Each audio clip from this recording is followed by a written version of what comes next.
Hi, I'm Kate Schwab, And I'm Marielle McCain.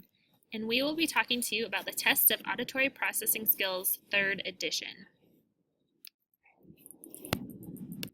The purpose of this test is to assess auditory processing skills, hence the name. Specifically examines phonological skills, memory, comprehension, and reasoning skills. The reason behind this test is that auditory skills are not used solely after information is received and before it is interpreted. It's a complex process. Auditory skills are the basis of the interaction of high-level cognitive factors like executive functioning skills and low-level neurological sensory mechanisms, hence auditory processing skills. Who? This test is for children 4 years 0 months to 18 years 11 months. Who can administer? SLPs, audiologists, teachers, and other clinicians trained to assess the spectrum of auditory processing skills. How long is it? 1 hour to administer and only 15 minutes to score. Whoa. What materials? You only need a testing protocol and the CD for optional subtests. How does it go?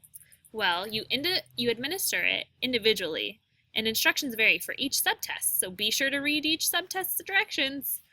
The stimuli is read aloud or presented via CD to which the client responds.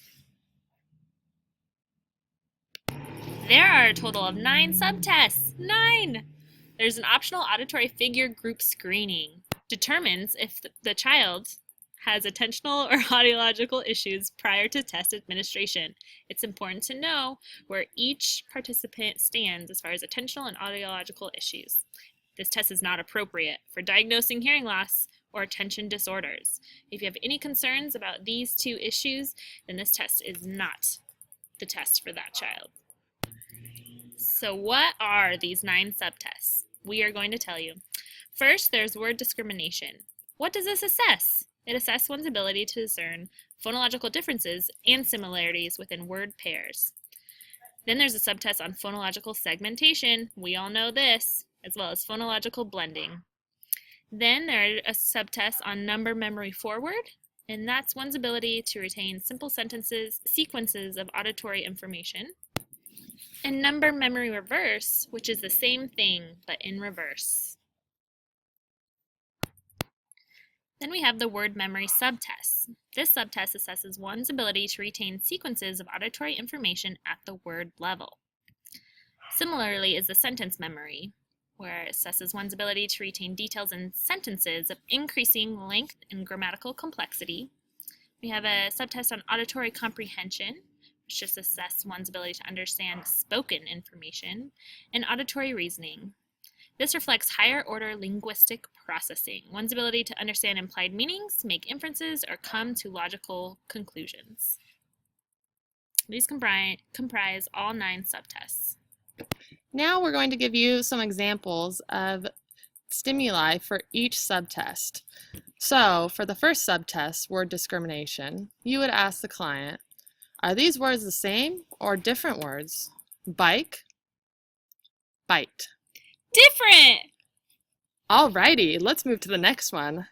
So for phonological segmentation, you'd say cowboy.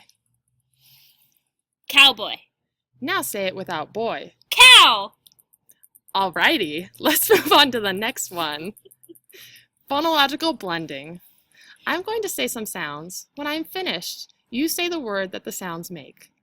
S, a, t. Sat. Alrighty, let's move on to the next one. I love how you're sitting in that chair, Kate. Thanks. Number word memory forward. I'm going to say some sets of numbers. When I'm finished with each set, you repeat them back to me in the same order as you heard them. 3, 4, 5, 6, 7, 8. What numbers did you hear? 3, 4, 5, 6, 7, 8. Thank you, Kate. On to the next one.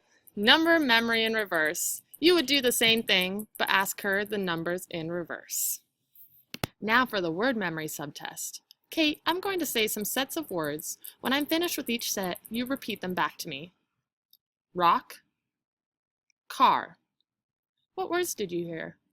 I heard rock, car. Thank you, Kate. I really love how hard you're working. Gee, thanks. Alrighty. Sentence memory. Repeat this sentence. The young kitten is playful. The young kitten is playful. You did it again, Kate. You're doing such a good job. Thank you. Auditory comprehension. Sometimes trees grow on rocks. Where do trees grow sometimes? Rocks. Thank you. Auditory reasoning. When Jake fell out of the tree, he cried. Why did Jake cry? Jake cried because he was hurt. Thank you, Kate. All right, on to the next one. Now for scoring.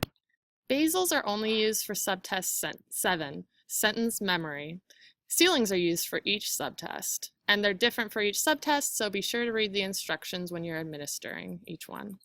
Correct scores get 1 point on each subtest except numbers 4 through 7.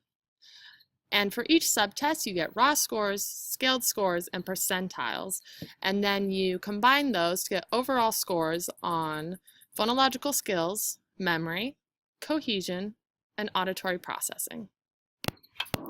Regarding validity and reliability, the manual describes that the tests assess the potential sources of biases between gender, race, and residence groups, and there were no evidence of item bias reported. The normed population was 2,000 individuals who reflected the U.S. Census in terms of gender, race, ethnicity, parent education level, residence, and geographic region. The manual states that the test had high test-retest reliability for overall scores. However, there was not a lot of information provided for validity, especially in terms of content validity. Although they did have a moderate correlation to other auditory processing tests. One thing that we would have liked to see was whether they tested individuals who had auditory processing disorder and whether their scores were low on the different subtests. However, that information was not provided. What are the strengths? Well, it's easy to administer. You can choose which subtests to use. You don't have to use them all, and you can still get a score. You only need the manual and the optional CD and protocol. It can be administered by any language, cognition, or educational specialist. That's neat. Some of the limitations are that this is just one test in a battery. It is not intended to be used solely to diagnose auditory processing disorder. And also, half of the test is administered live voice by the examiner, which means that the examiner cannot completely control for their loudness, rate, or dialectal variations. And this could impact the scores, as the examinee could have trouble interpreting the directions, especially if they have auditory processing or sensory processing deficits. Regarding the phonological blending and segmentation subtests, both test phonological processing. However, many children with severe APD have excellent phonological processing abilities. Rather, this test should assess their ability to integrate what they hear, especially in loud noises. The word discrimination subtest assesses language processing and not so much auditory discrimination, because the two words presented change in linguistic meaning rather than auditory presentation. For example, if you wanted to present house, instead of presenting house and home, you would say house, house, to change the auditory presentation. The number, word, and sentence memory subtests also could be argued that they don't assess auditory processing because they don't assess auditory pattern recognition. Rather, they test number memory and executive functioning or working memory. The auditory reasoning subtest requires the examinee to have intact language and cognitive processing abilities, meaning that if they don't have those in place before they do the assessment, that will impact their scores. Overall, it can be argued that the TAPS doesn't necessarily assess auditory processing for every subtest. Rather, it is a cognitive and language assessment. Overall, it's easy to administer. There are minimal materials, assesses multiple auditory functions, but does it truly assess auditory processing? Hmm. All right, thanks.